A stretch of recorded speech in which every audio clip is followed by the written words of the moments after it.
was in the bleak December, and his separate dying ember wrought its ghost upon the floor. Eagerly I wished the morrow, lately I had sought to borrow from my books surcease of sorrow, sorrow for the lost Lenore, for the rare and radiant maiden whom the angels name Lenore. Goodness here forevermore. Preserve my soul grew stronger, hesitating then no longer. So said I, oh madam, truly your forgiveness I implore. But the fact is I was napping, and so gently you came rapping, and so faintly you came tapping, tapping at my chamber door. And I scarce was sure I heard you. Here I opened wide the door. Here I opened wide the door. Darkness there and nothing more. Open here I come the shudder, from the young virgin flutter, in the stately stately raven of the saintly days of yore.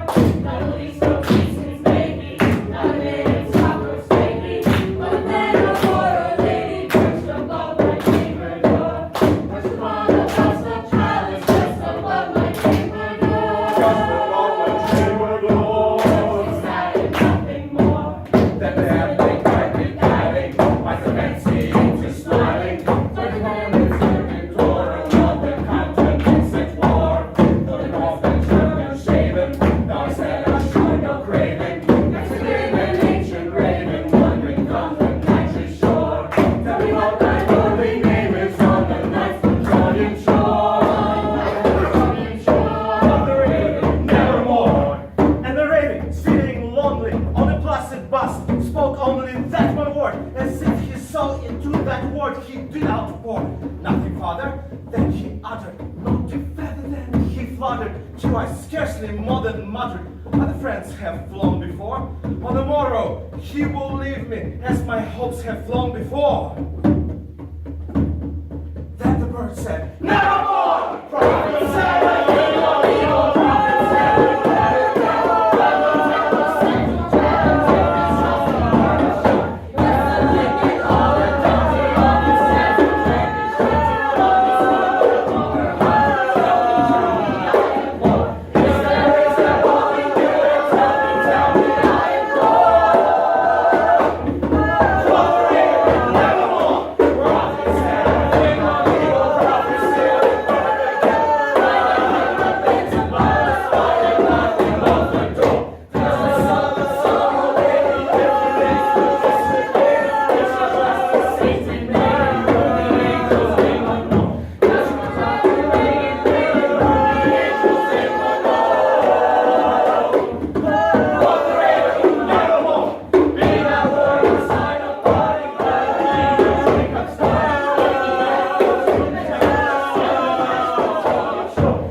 of these things, it was a gay and magnificent rap.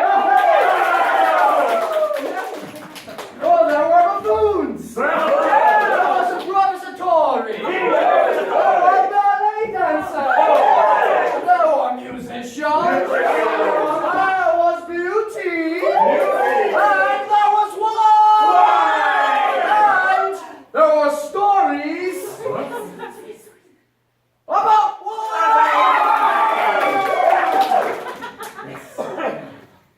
The cat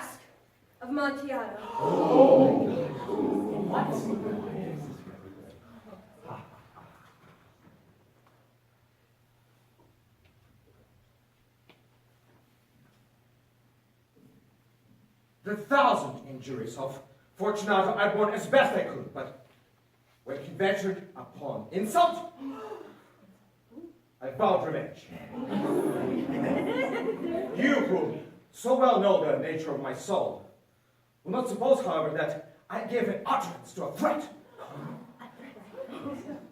At length, I will be avenged. That was a point definitely settled. But the very definitiveness with which it resolved itself precluded the idea of risk. I must not only be avenged, but avenged with impunity. The wrong is unredressed when retribution overtakes its redresser. It's equally unredressed if the avenger fails to make himself felt as such to the one who has done the wrong. You must then understand that not by face or by gesture have I given cause to Fortunato to doubt my goodwill. I continued, as was my wont, to smile at his face. Only now, that smile was at the thought of his immolation.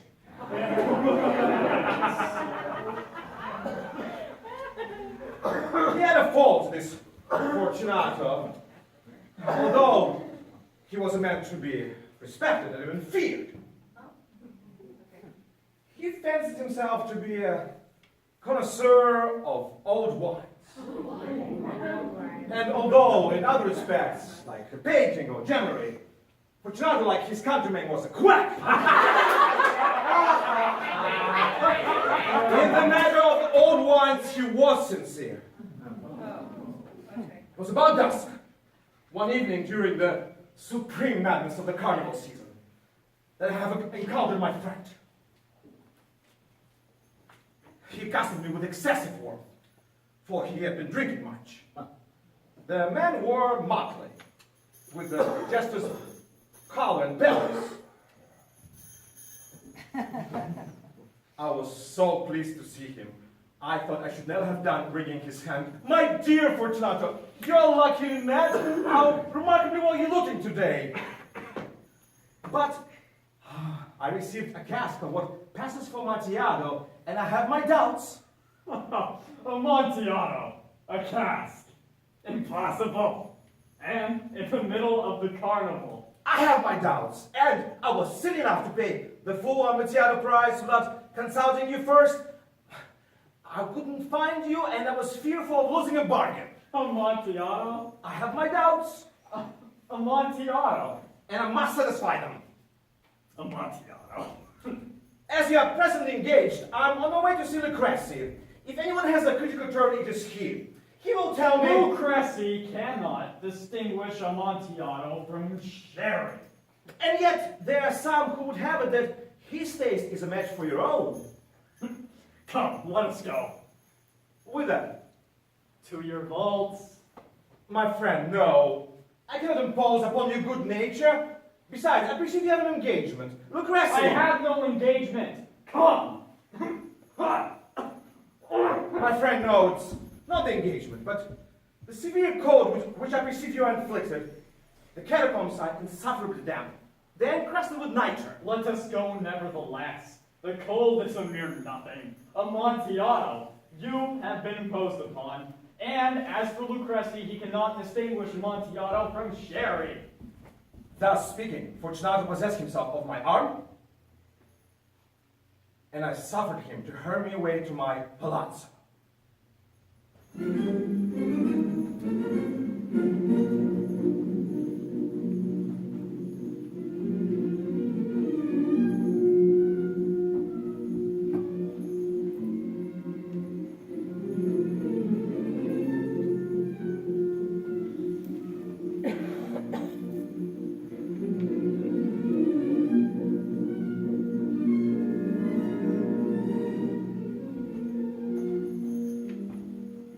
We came at length to the bottom of the long and winding staircase leading to the catacombs, and stood there together upon the damp ground of the catacombs of the Montresors. The cask. It is farther on, But observe the wide webwork that gleams upon the cavern walls. Neither. Night. How long have you had this cough?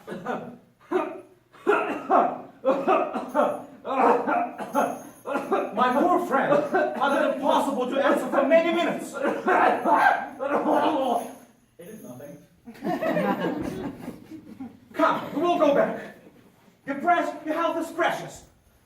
You are rich, respected, admired, beloved. You're happy, as once I was. You are meant to be missed. For me, it is no matter. We will go back. You will be ill, and I cannot be responsible. Besides, there's a grass. Enough! The cough is a mere nothing. It shall not kill me. True. I shall not die of a cough. True.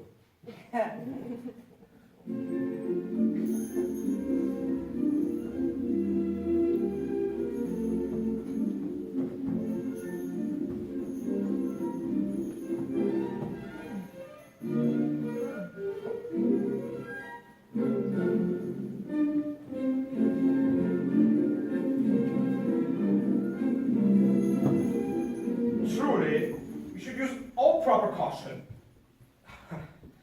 The draft of this paddock will defend us against the depths. Drink. I drink to the buried that repose around us.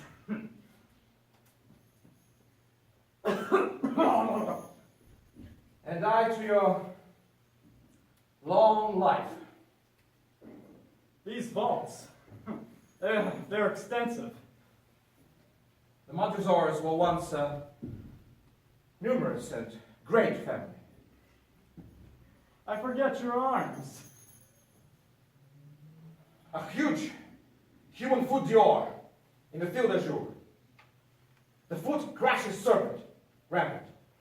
And the motto, Nemo me impune lacessit. No one shall attack me with impunity. good. Good. Very good.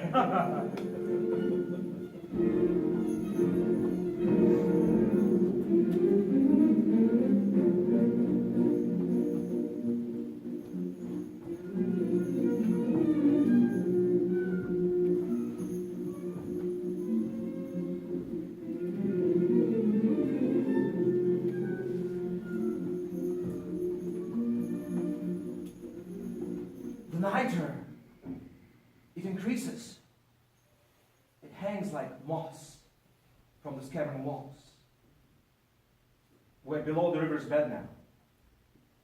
You can hear the moisture trickling on the bones. Come, we'll go back, ere it's too late. You cough. It is nothing. But first, another draught of metal.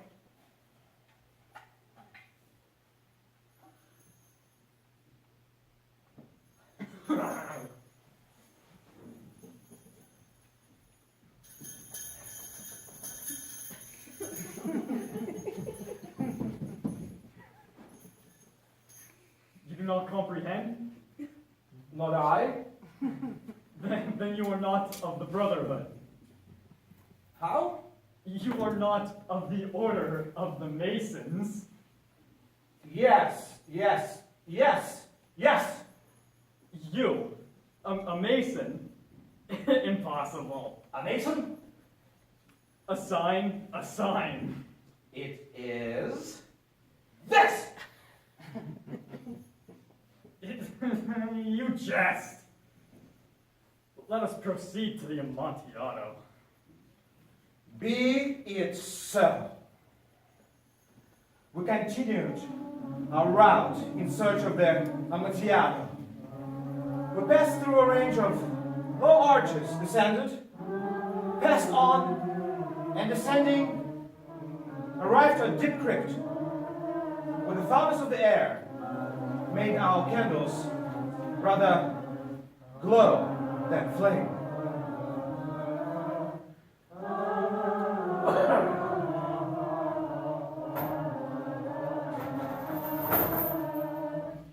Proceed!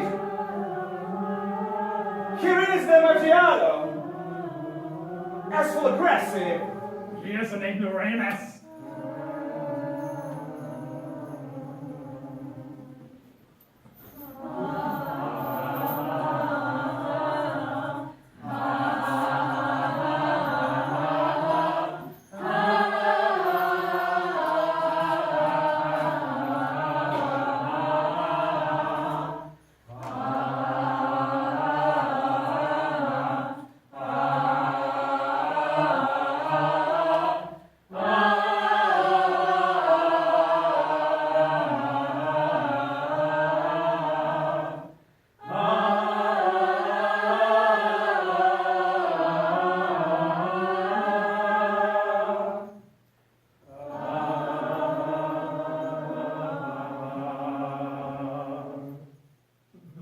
Amontillado?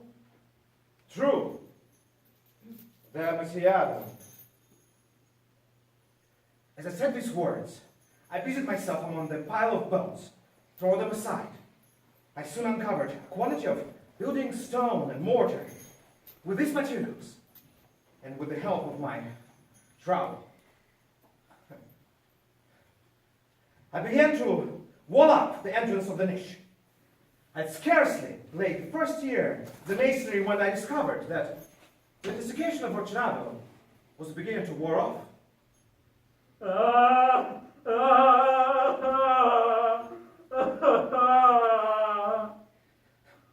I laid the second, the third, and the third year.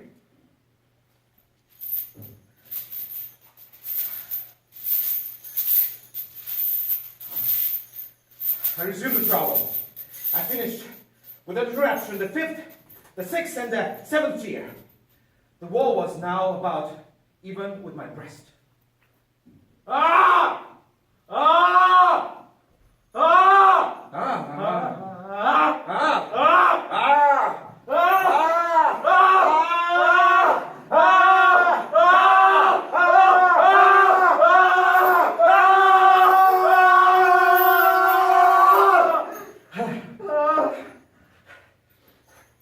It was now midnight, and my task was coming to a close.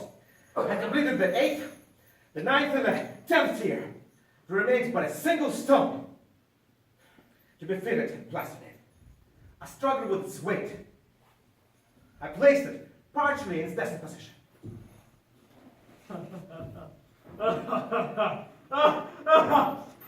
An excellent jest. A very good joke indeed. We'll have Maggie laugh about this at the Palazzo over our wine. The Amontillado. True, the Amontillado. But is it not getting late? Should we not be returning to the Palazzo? They will be awaiting us, no? Lady Fortunato and the rest. Let us be gone. Yes, let us be gone. For the love of God, Montresor! Yes, for the love of God!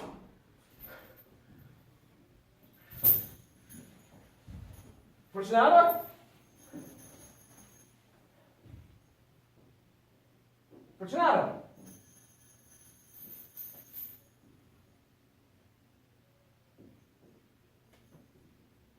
My heart grew sick. It was the dampness of the catacombs that made it so.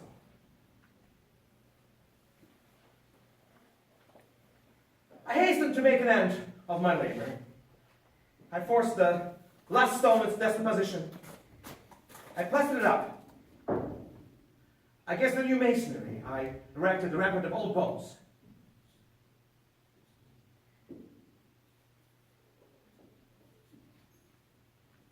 For the half of a century, no mortal soul has disturbed them.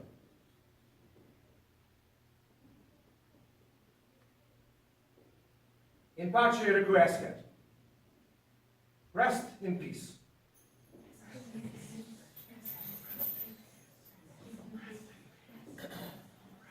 It was many a year ago in the kingdom by the sea. There lived a maiden whom you may know by the name of Annabelle. And this maiden she lived with no other thought than to love and be loved by me. I was a child and she was a child in the kingdom by the sea. And we loved with a love that was more than love, I and my Annabelle. The love that the winged serfs in heaven coveted her and me. And that was the reason that long ago in the kingdom by the sea, a wind blew out of a cloud, chilling my beautiful Annabelle, so that her high-born kinsman came and bore her away from me, to shut her up in a sepulchre by the kingdom by the sea. The angels not so happy in heaven when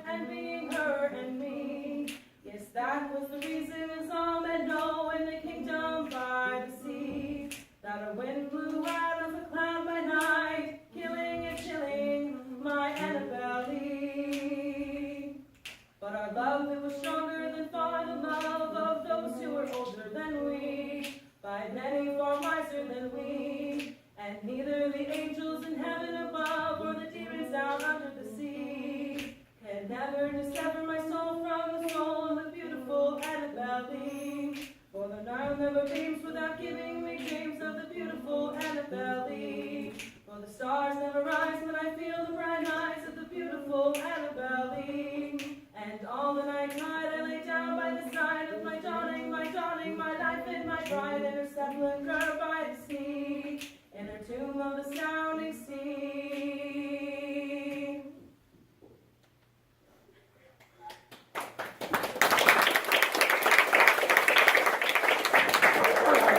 Oh, it was a magnificent revel!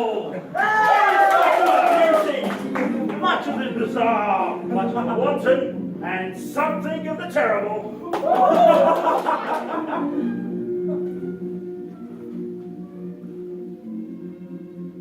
To and fro through the 7 chambers, there stalked, in fact, a multitude of dreams, taking hue from the many-tinted windows through which streamed the rays of the fire, lit in the massive bronze tripods.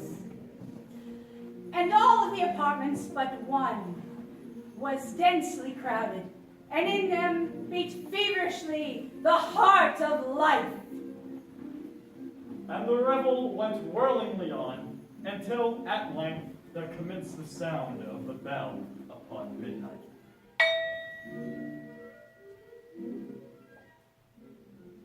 And the music ceased, as I have told, and the waltzers ceased in their evolutions. And there was an odd cessation of all things that were. And thus it happened, perhaps, that those in the crowd that have seeked leisure now became aware of a masked figure that was not there before. And the rumor of this new presence having spread itself whisperingly around, there arose at the length of the whole company a buzz or murmur of disapprobation and surprise, and then, finally, of terror, of horror, and of disgust. Who dares? Who dares insult us with this blasphemous mockery? A Caesar, an unmasker, that we may know whom we have to hang at sunrise from the battlements!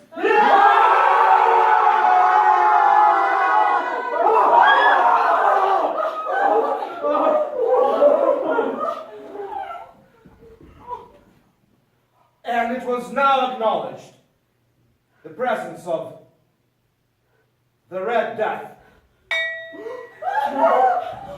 She had come like a thief in the night. And one by one dropped the revelers in the blood-bedewed halls of their revel, and died each in the despairing posture of his fall. And the life of that ebony clock went out with the last of the gay. And the flames of the tripods expired. And darkness, and decay, and the Red Death, Held illimitable domain over all.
This is a thing made by many hands to support the library. The library gives us a home, and you come and see us.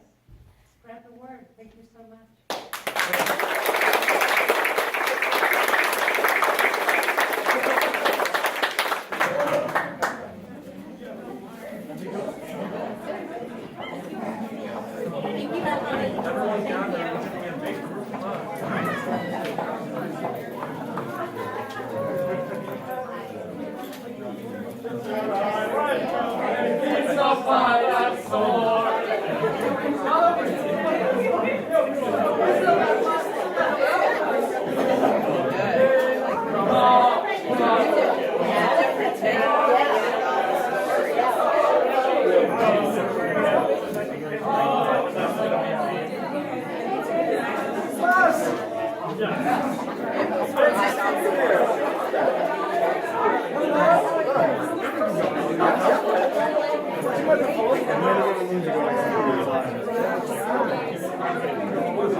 Are you like,